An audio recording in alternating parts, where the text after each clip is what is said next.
About Hi everyone, how are you today? Rebecca Fannin from Silicon Dragon and Silicon Global. I'm in New York today, and we have quite a good group joining us today from Silicon Valley, New York, France, the Channel Islands. I think we have Hong Kong as well.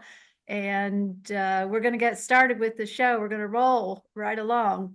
This is about our 80th episode of Ask a VC series. And today we have joining us from the Channel Islands. And what time is it there? Of 9 p.m., right? That's right. All right. So that's why we have to keep rolling, because we want to keep everyone awake. So if you want to if you want to tap into what we're doing, we've got all these YouTube channels, events, Ask a VC online series, an e-newsletter, Circle membership, Zoom, et cetera, et cetera. We love Invest Hong Kong for sponsoring this show. Thank you, Invest Hong Kong. I've written a few books. They're all there. You could go check them out on Amazon if you want. And the next one is coming up in 2026. Okay, and Mark is here. Hi, Mark, say hi to everyone. Hi, good to meet you all. Okay, good. So Mark, I've been following and learning all about him. Well, not all about him, but a little about him. He's based in the Channel Islands for some reason, which we'll delve into in a minute. But I'll just tell you a little bit about him to begin with. He's a VC investor. Of course, you have to be a VC investor to be on this show. And he's early stage software tech, European, cross-border, helping startups get into the US. That's kind of what he's doing right now. But in the past, he's done other interesting things. He was an AI founder 2 times, and then he turned investor. He's became a partner of Unbundled VC in 2022. He was an earlier first investor in Runna. I had to look up what Runna does, but now I know. You can tell everybody what they do too. But that was sold to Strava just this year. And he's got 2 master's degrees, one in mathematics, one in AI. Wow. He's a math whiz. He's a startup guy. He's an investor. And for some reason, he's in the Channel Islands. So give us the shortcut answer to why you are in the Channel Islands. What is the advantage does that give you, Mark?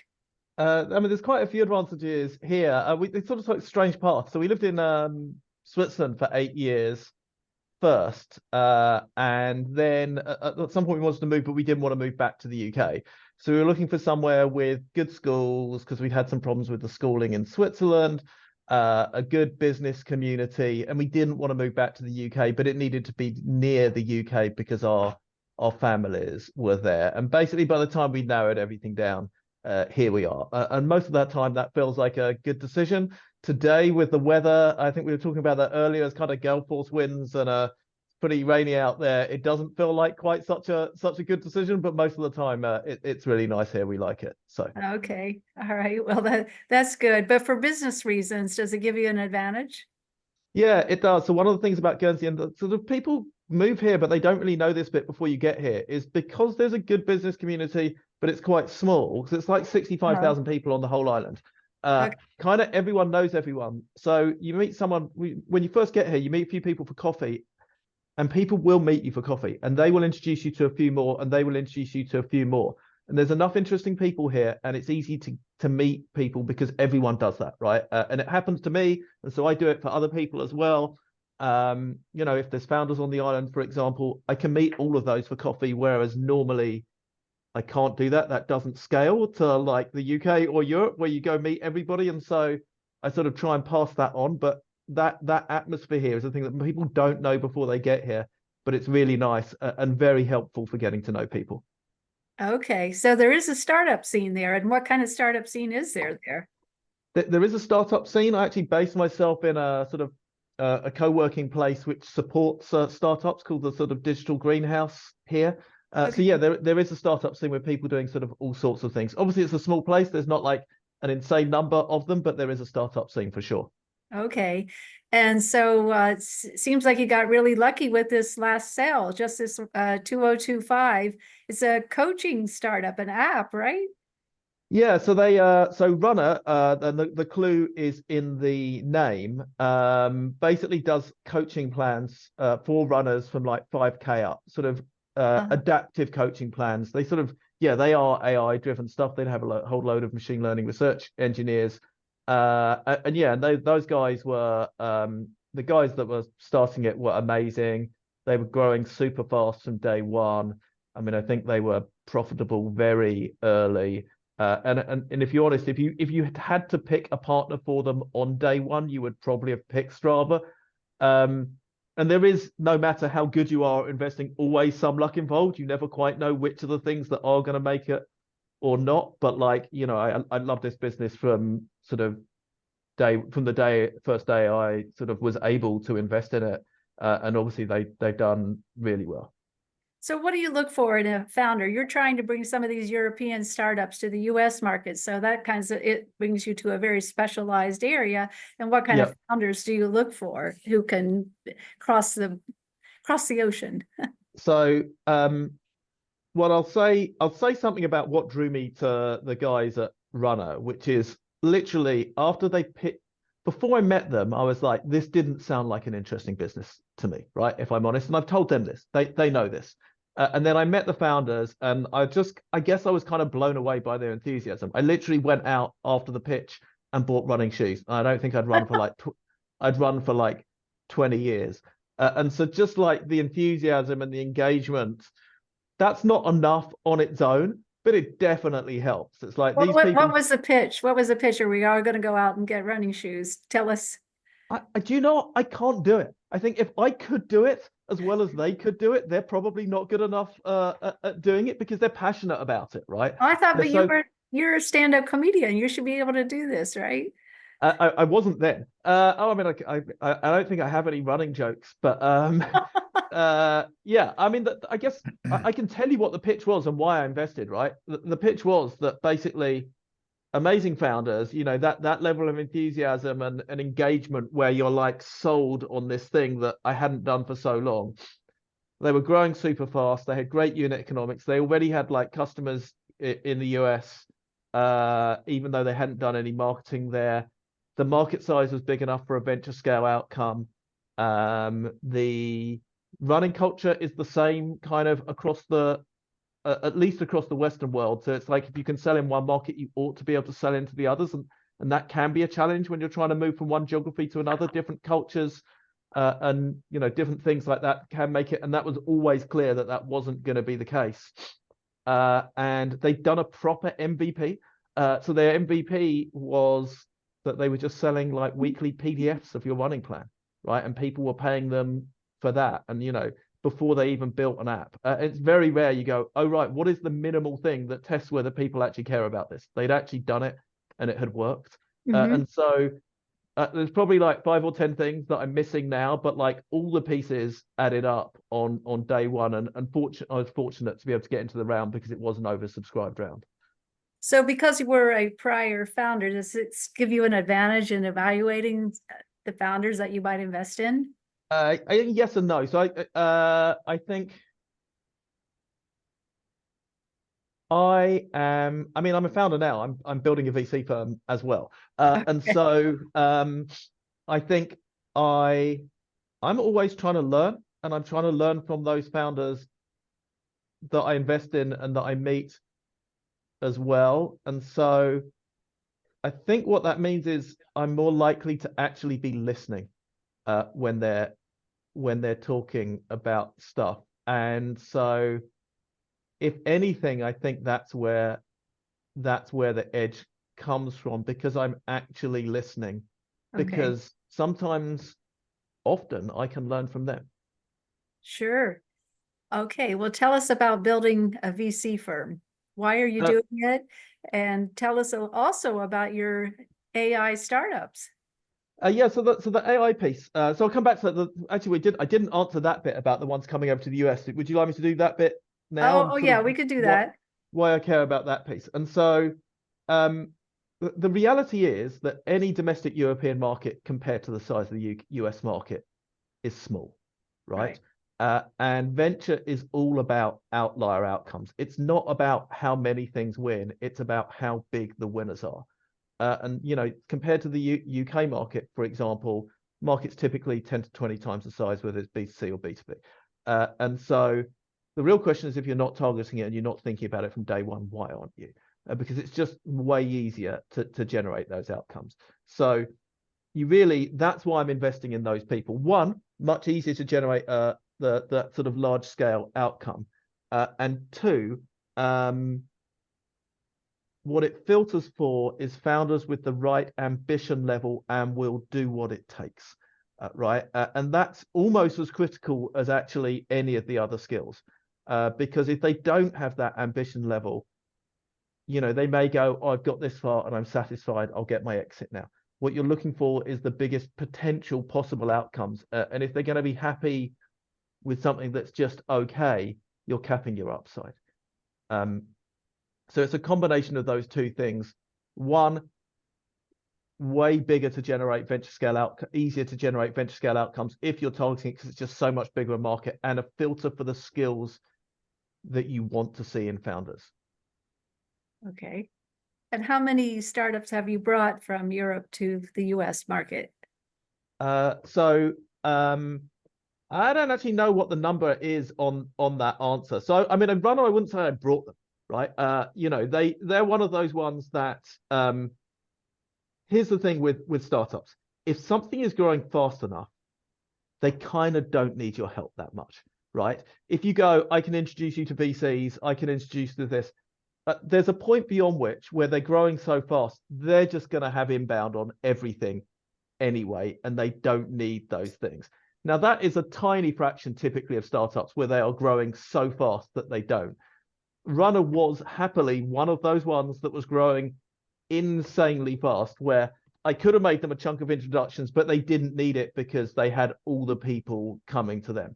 But yeah, Oh. I've got a, you know, and I've probably got another one that looks like that at the moment, but it's kind of a bit under the, I'm not going to talk about exactly which one that is. You're welcome to speculate and look through my portfolio and speculate which one that is, but there's a sort of under the radar one that's kind of doing crazy well at the moment. But yeah, a couple of them have recently raised A's. One of them is moved out to New York, which is, you know, what you want. If that's what's necessary, that's what they'll do. Probably another couple coming up in the near future as well. And so what I'm doing is going, this is how I spend more time with US VCs than I do with European VCs. I know what they're looking for. I know the right way to frame yourself, and I can make them those warm intros to help them get over. Mm-hmm. So are you ever the first check writer? Yeah, I will be. I was a pre-seed or a seed investor. Runner was actually a seed round, so I wasn't the first check in Runner, but like the next round after that. But yeah, pre-seed or seed, very happy to be a first check investor, not a problem at all. So then you'll bring in co-investors from the US, is that right? So what I'll typically do is invest in the European round and then help them raise the round with those introductions in the US in the following round. And the additional advantage of that is you get in at the European valuation, and then hopefully you get and that's not why I'm doing it. I'm doing it because it's the right path for them anyway most of the time. But that is a nice benefit to it, that obviously those European valuations are usually a little lower than the US ones, and so that's a nice situation to be in. Okay, what percentage? It's hard to say exactly what that percentage is. I mean, is it 10% lower on average?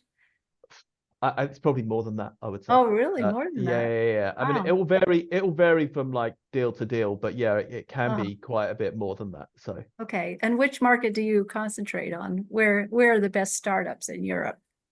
So I think that the sort of probably biggest center is the UK. But I wouldn't necessarily, that's just where all the best ones are. The best ones can be anywhere, actually. I think that's probably currently where most of my deal flow is, and it's probably still the biggest European center for startups and for VC. And there's also a lot of AI talent in the UK, but actually there are other hotspots around, and so I'm open to sort of pretty much all of them. I'm probably not going to invest in any Russian startups right now, I would say. So, Is there a hub for AI in the UK? I know France has an area like that. There's an AI hub in France, in Paris. What about in the UK? Specific hubs, there are people that have kind of built things, but Around a I would, university. yeah, around, I mean, there's lots of talent coming out of the universities, and now there are startups where people have been through them starting to come out. There'll be the second generation ones coming through soon as well. But I think because there are good universities, you are going to just generate a good chunk of at least the technical talent. And that's not always the same stuff that you want in the founders, but you need to be able to, you at least need to be able to recruit that talent. And there's a lot of it in the UK because we have good universities. Okay. So one of the criticisms of Europe, at least on the tech scene, is that there are just not that many successful startups in Europe compared to the US, for instance, or Asia. So what do you agree with that? And if so, what's the reason? So I think there are, but I think there are some cultural things, but I think there are. But what happens is some of them they relocate to the US, right? And so what happens is by the time they exit, they're a US startup. They do what's called the Delaware flip, because when they get invested in by a US firm, they need to do that. And then when they exit, they're effectively a US startup. And so there's a chunk of them that do that. And so when you go look at the numbers, what you really want to know is what were they on day one, but probably the numbers show what they were when they exited. It still is a smaller scene than it is in the US, so there aren't going to be as many, but there's definitely something in the stats that probably isn't quite fair. The other thing I think, and there is some truth in this, but it's not like, it's also, there's a distribution, which is that at least the stereotype of like Europe is that, the VCs are more risk averse and the founders aren't as ambitious. And I think it's definitely not fair across the board. As with anywhere, some are and some aren't. But again, with what I'm doing, that's one of the reasons why I've got that filter in place, because it means only the ambitious ones are going to come to me. Mm-hmm. Okay. How is Silicon Valley regarded in Europe? Is it still considered the place to be? So I think it is, but there's definitely how can I put this politely? There's a lot of within Europe, there's a lot of kind of anti-Trump feeling, let's say. Yeah, particularly today after what we saw with the White House. Yeah, and so right, everyone? I actually haven't been paying attention today. What happened today? I nodded well, they're without. tearing down part of the White House to make for Trump's ballroom. Ah, right. Okay. I Tearing sort of down heard that a was good gonna. portion of the East Wing of the White House. Okay. So Come I'm on, not gonna. Hal Tellman, aren't you going to say anything? I guess he's not. I'm not gonna comment on that anyway. I But the don't point is talk that about I don't talk about sex, religion, and politics because Okay. yeah. it's So mostly opinion. I'm like a mathematician. I go with the facts, and I don't get involved with politics. Okay. again, I'm not gonna. Same thing. I'm not gonna comment on like thing. But the point is, there is a lot of anti-Trump feeling in Europe, and there's a sense that potentially some of the things he's doing are an opportunity for Europe to attempt to have a better hub and a bigger center for it. So there's a bit of that going on, which I think is a little misguided, because that reality of the size of the US market just remains unchanged. And I think some people are there are VCs out there shouting about that, that, hey, this is an opportunity to go and build more in Europe. And actually, they're just forgetting that reality that they want their startups to go to the US because that's how they get the biggest outcomes. And some of them are giving poor advice. And I know there are US VCs that are watching and will not say it out loud, but actually won't invest alongside some of those firms. So there's that are shouting too loudly about it. There are also some that are shouting about it. And they go, well, in public, I'm shouting about, hey, we need to build Europe. In private, I'm telling my founders to go to the US. I know there are firms that are doing that. There are partners at UK firms that I know that have been doing that. And so I think like it's still just the biggest center in the world, and and it's not, and it's just not going any. The reality is, it AI is not. center too.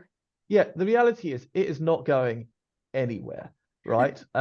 It's not going anywhere. It is the biggest center of, capital and expertise. And whatever you think about anything else, network effects mean it Yeah. is not going anywhere. Oh, yeah. By far the leading in the US and globally too. But Yeah. China is catching up. What do you think about China catching up to the US in technology innovation?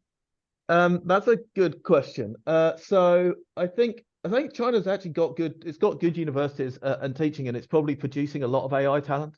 I would say the geopolitical situation is very interesting with China, and one of the things I noticed on my sort of recent trips, particularly in the Bay Area, was a kind of a lot of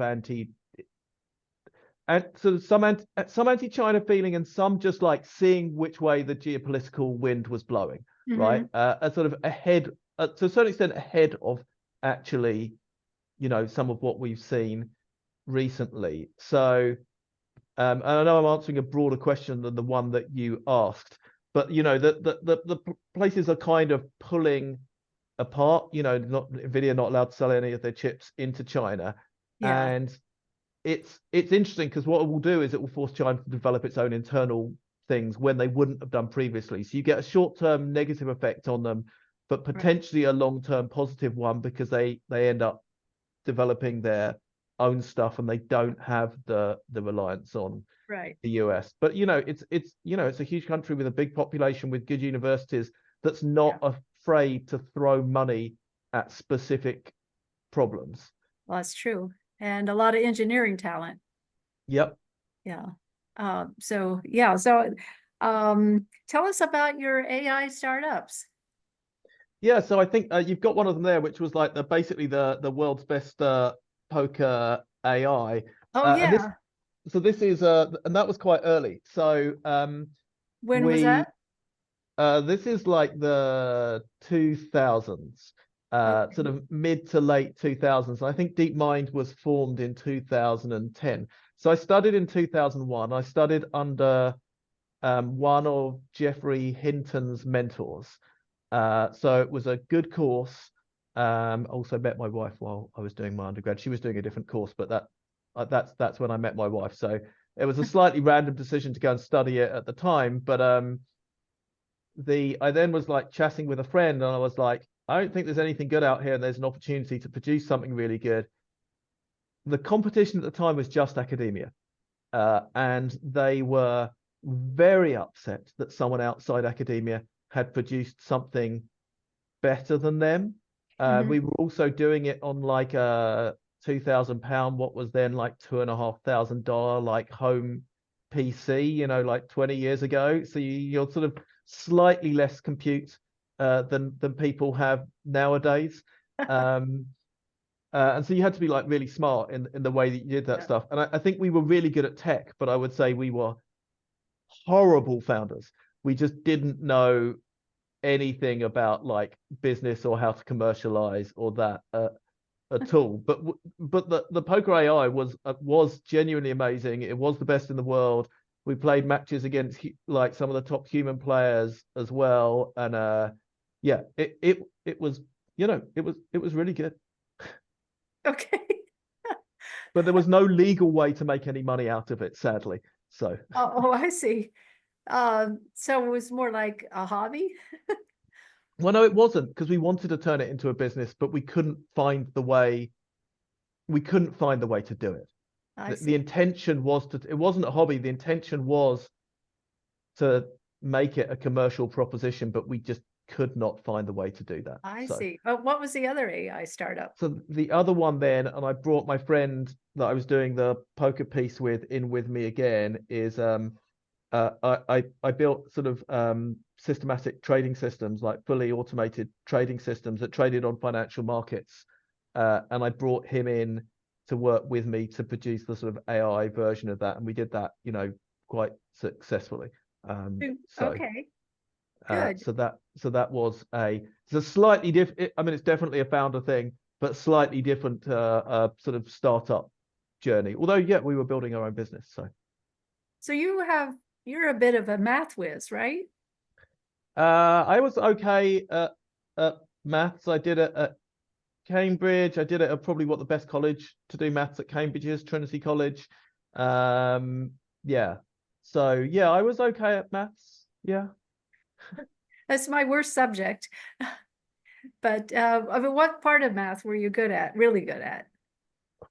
I don't know. I think it was one of those things that when I went off to university, I had to pick a subject to go and do. And I don't think it was even my favorite one, but I just knew I was way better at it than anything else.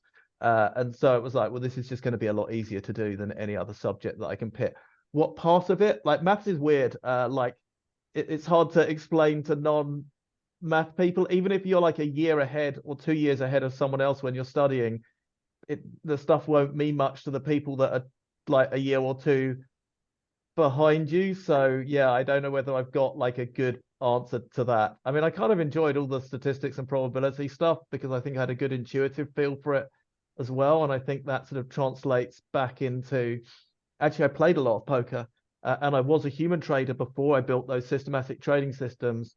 And I think some of it comes back into what I do now, which is sort of having a good feel for risk reward even in events that are quite rare, because that's what investing in startups is you are looking for those outlier things, and most things aren't going to be those, right? So having a good feel for that, and understanding that actually even if you do everything right, most things aren't going to generate those outcomes, and you can still have an amazing portfolio which generates incredible returns, in the knowledge that, yeah, of course, most things aren't going to be like runners or open AIs or whatever, but enough of them are, and you can generate great returns. So understanding that kind of risk return perspective, which I think, a little bit comes from the maths and then from actually playing a lot of poker and doing a lot of trading myself, as like a super useful skill.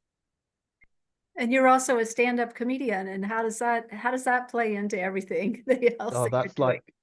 that's probably the most random thing that I do. And I think we were talking about this. I literally, because it's 9 o'clock, I literally just came from doing a set at a bar just down the road. Oh, give us a taste of it. Oh Of what you God. do.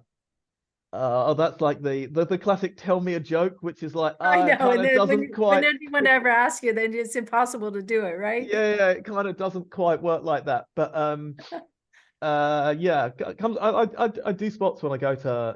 I mean, I'm an amateur. I'm not a professional, but I do spots whenever I go to London. So I look see. me up and come see me whenever I go to London. But Oh, really? how did that happen? So I think I started by doing. Here's what happened. It was probably about 7 years ago. I read an article about putting yourself into difficult situations, and that being good for personal growth.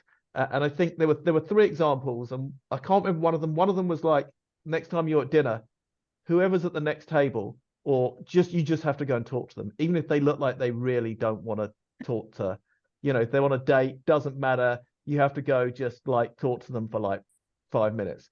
The other example that I remember was like, if when you get on a plane, deliberately sit in the wrong seat. We've all done that, right? Where you've been on a plane and you sat in the wrong seat, and someone comes up to you and goes, "Oh, I think you're in my seat," and you're like super embarrassed. It's really awkward. You have to say, "No, this is my seat." Only once. You only have to say it once, but like, go do that. But what I did is, I actually was looking for a stand-up course because I thought that would be quite a fun thing to do. What I found was an improv residential, improvisation, if you're familiar with it. And so I went, because I lived in Guernsey, there wasn't anything here. Most of the courses are like turn up once a week for like 8 weeks in the UK. I was like, well, I can't do that because I have to get on a plane to go do that, but I can go do a residential. So I booked on like a 4-day residential, never having done any before at all. And it was hard, certainly at the beginning, but I absolutely loved it. And I go back every year now and do that. Oh, And then someone started running a course in Guernsey. And then she said, I'm going to run a stand-up course. And I said, yes. And then when what happens with these stand-up courses is there's an end of show performance. And I closed that performance. It went pretty well. And I was like, well, okay, it's gone pretty well. It seems kind of crazy to stop now, because I didn't have any plans to ever do it other than that performance. And so, yeah, I do as many Okay. spots as I can here in Guernsey. We actually run our own gig now because that's one of the ways we get to perform. And then yeah, whenever I'm in London, I'll always do a couple of spots. And I think I enjoy doing it. And one of the things I like about it is it's difficult. Like I see. it is not easy. I It see. came from putting myself in difficult, but it's not easy standing on stage, making Sure. people laugh. And even if you get good, you're still nervous every single time Sure. Yeah, you you're go up waiting. and do it. You're So waiting to see what the reaction is. This would be good training for the startups or your startup founders, wouldn't it? I think so, yeah. And so I think that there were a lot of transferable skills actually from stand up back into and they're all the subtleties around presentation, right? So when you do stand up, one of the things is how confident you look on stage, and you build that confidence before you've even said a word. You walk on stage, you take the mic out the mic stand, you put the mic stand behind you or off to the side, and you go back to the front of the stage, and people will be judging you subconsciously more than consciously before you've even said a word. And then there's all the bits about how you present yourself, what words you use, persona, all those pieces there. But like the transferable skill of like, you just have to look like you're like the most comfortable person in this situation, even if you're not, right? That's how you need to appear to your audience. And because if they believe you look comfortable, that just translates into how they perceive you. And that's true if you're selling, or if you're trying to hire someone you really want to come work for you, or if you're trying to like raise money from people like me. Like that is just, if you can do it, it's an insanely useful skill. Oh, that's great.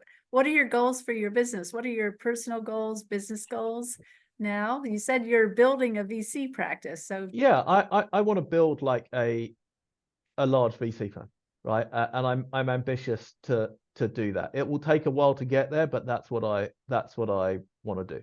So how is it going to be different from anything else? well, I think I'm focusing on that sort of transatlantic angle, if you like, right? I see. So I want to be at some point known for, this is the place that you go if you want to make that path, and that everyone in Europe knows that, and everyone in the US knows these are the startups that we should be looking at. As soon as Mark's invested or Unbundled has invested, this is the path that we Right. want to be on. Yeah, I like the name Unbundled. It's very good. You came up with that? Yeah, that's yeah, it's all me. Okay, good. Any questions? Obviously, Mark's a creative guy, so come on, you guys, let's get some creative questions for him. I have a question for inference. There's a lot of, everyone knows about training with OpenAI and Anthropic, but there are a lot of companies saying they can do inference a lot cheaper. Yep. You have any thoughts about that? I think so. It's hard to know if they can or they can't, to be honest. That's the short answer. Do I think they're doing it the most efficient way possible? Almost certainly not. The whole thing will just get way more efficient over time, and it's going to get forced to, because we just throw 10 times as many chips at it every single time we build a new model. It's clearly already not working. As in, things get a bit better, but the scale of improvement is not what you've seen previously. And so the big gains are going to come in efficiency. So whether or not those specific businesses can do it, I can't say. Well, there's one company in Silicon Valley called Grok, G-R-O-Q, not to be confused with Elon Yeah. Musk, G-R-O-K, that they say Yeah. they're much superior to both OpenAI and Anthropic. I was wondering if you knew about them. I don't know about them specifically, but I'll certainly check them out. Okay. Is that one of your investments? No, it's it's an area I've been interested in actually for 70 years. You know, the thing about Cambridge and Oxford is that the whole area was invented in 1950 by Yep. Alan Turing, and he wrote a paper about Yep. artificial general intelligence in 1950, and he died Yep. in 1954. So this has been around forever. Oh yeah, and von Neumann and all. If you've studied the history, you'll know all those people that Yeah, were he doing. actually gave ideas to people at the University of Pennsylvania when he was at Princeton in Yeah, 1936 and 38, which became the first computer, and he never yeah. got credit for it. So, I mean, AI. So Turing gets a lot is well known in the UK at least. Um, and obviously the Turing test, which is a thing that sort of lots of people have heard of. But yeah, AI has been around for a very long time. But it's had been through numerous AI winters. But yeah, conceptually and what it might be able to do, as you say, has been around not quite forever, but yeah, 100 years, close to it. 70 years for sure. Yeah. Do you care much about AGI? Not AGI, but there are so many areas about No, I AI. mean, I'm asking Mark. Oh, I'm sorry. Um, so interestingly, I'm trying to what his name is, someone who's involved in that world actually described this was like 20 years ago or close to it, described the poker stuff we'd done as poker AGI. And that was the first time I'd heard the term. Am I interested? Of course I am, because if we can do it, it'll be amazing. But I think it'll be like, it won't be this thing has general intelligence and this thing doesn't. It's going to be kind of a sort of piecemeal process where we might look back on today and go, oh, we sort of had 5% or 10% AGI or whatever that number is, right? Rather than it's off or it's on. I don't think it's a 0 or a 1 thing. In the same way as and we're getting a little bit off topic, I feel the same way about consciousness. Most of the time we are conscious, but like most of the time, actually we do stuff without even thinking. You drive somewhere, you don't remember how you get there. The amount of time you're actively thinking is like way less than actually 50% of what's going on. So you could argue that how conscious are we? Probably sub 50%, right? And if you Yeah. looked at an ant, maybe it's 0.1%. I don't know. Maybe you might say it's 0, but like I do think these things are sliding scales rather than it's a 0 or a 1. And what about ASI? Super Oh, intelligence. artificial superintelligence. I kind of think that it is actually inevitable at some point. I don't know when it happens. I wouldn't like to put a timeline on it, but do I think that you will have sort of AIs that are a level of intelligence way beyond us? Yes. Uh-huh. So it's interesting. I was at a panel last night in New York City, and they were talking about these topics. And there was a fellow who's here in New York City, and he said he was talking to someone on the West Coast, and they brought up the issue of succession. And he thought, why are you asking me about succession? Thinking like management succession. And the guy meant success, the West Coast person meant succession, like human beings. Oh, right. Okay. It was So I a would say, totally different cultural disconnect about what succession and oh, succession. that's funny. So I would go, if you haven't read them, I would go read all the Ian M. Banks or some of the Ian M. Banks culture books, because they're set in a world, and he wrote these ages ago. They're set in a world where basically they are sort of benevolent AI, largely benevolent AIs kind of running thing. And I recommend start with the second book called The Player of Games, amazing book. And it's just for what in the good benevolent sense of AI. And of course, if we get there, you never know quite what you'll see, but like super interesting for what that might look like. And the guy who wrote that was very, very smart. Okay, well, excellent. So look, I'm going to do a little more screen sharing here while we wrap up. And Mark, that was great. Totally improvised, by the way. Um, we don't cheat. We just go right into it. So our next show is actually live in New York, live from New York City. It's Crane Shares. This is a guy who's investing in ETFs in China and making a lot of money on that. So that's our live show in New York City, November 20th.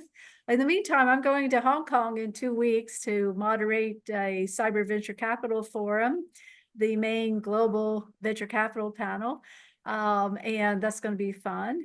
So that's a week from, and I'm going to TechCrunch next week, and then Hong Kong the following week. And then Vegas is the first week in January. we also always do our Silicon Dragon side event to CES, and that's coming up January 6th, and that's live also. Circle members, many of you know about the Circle membership and you have joined already. And there's a little bit about how to find us. Silicon Dragon Ventures has got a wonderful archive of all kinds of materials, including all of the Ask a VC shows that we've done around the world. And I would like to again thank Marc for being with us today. Anything you would like to add, Marc? Patrick has a question. Okay, cool. Yes, Rebecca, if I may, I have a question. Sure. So, Marc, I understand that you like to invest in tech stocks. So I assume that you enjoy opportunities presented to you. It sounds like I'm about to get a pitch. Yeah. Yes, I have one that I would Okay. like to send you. And Okay. if you invest in it, I will too. Okay. All right. That's a big statement. So yeah. Okay. Please send it through. Well, how do they reach you, Marc? How do I reach you? Basically, connect with me on LinkedIn and just put a little note saying that you were on the call. So Very good, Marc. Thank you, Rebecca. Yeah, you're welcome, Patrick. And Bruno, did you remember Gérard Lima? No. Not too sure. No, because I see that we had a common path together at Dassault Aviation at some point. Oh, All right. I need to check it out. Yes. all right. Okay. Bruno, do you have a question? No, I'm happy to meet Marc, Patrick, Harold, and see again Savio. Thanks for the Savio. invitation. Yeah, sure. I'm glad you could join. All right, everyone. Round of applause for Marc. And Thank you, Marc. we're Thank signing you. off now from New Thank York you. City. A gorgeous day.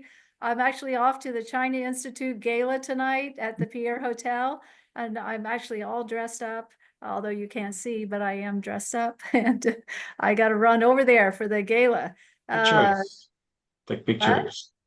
Take some pictures. Send us some Oh pictures. yeah, I will. Awesome. Actually, check out our LinkedIn group. It's a China Investment and Interest Group that we've been running. I've been running in New York City this year with monthly meetings with speakers. And if you're in New York City, you just let me know when you're going to be in New York City. I'm still doing my stuff in Silicon Valley as well. A little bit less in China these days, but New York City and Silicon Valley are very active, and a few other hubs in the US. And my new book's coming out in early 2026. So check that out. And we'll see you next time. And I'm always happy to have suggestions over who should be on the show. So Marc or Bruno or Patrick, Hal, Savio, feel free to send me a note with a suggestion of a VC that you would like to see on the show. Well, Olivier, Have a good show in Hong Kong as well, at ABCJ, I guess. No, it's the Cyberport. Time report, even better. Yeah. So yeah, I have the global panel. I brought in a lot of overseas speakers for that. Very nice. Very nice. I started off this morning with news about that panel, but I won't go. Everything's fine now. So I'm looking forward to going to Hong Kong. And if anyone is there the week of November 3rd, look me up and we'll catch up in person. Okay. Great. Thank you, everyone. Rebecca. Thank you, Thank guys. everyone. See you soon. Yes, suggest Cheers. Olivier Costa. Yeah, great job, Marc. Bye. Thanks, Rebecca. Okay. Yeah. Cheers. Bye-bye. Bye-bye.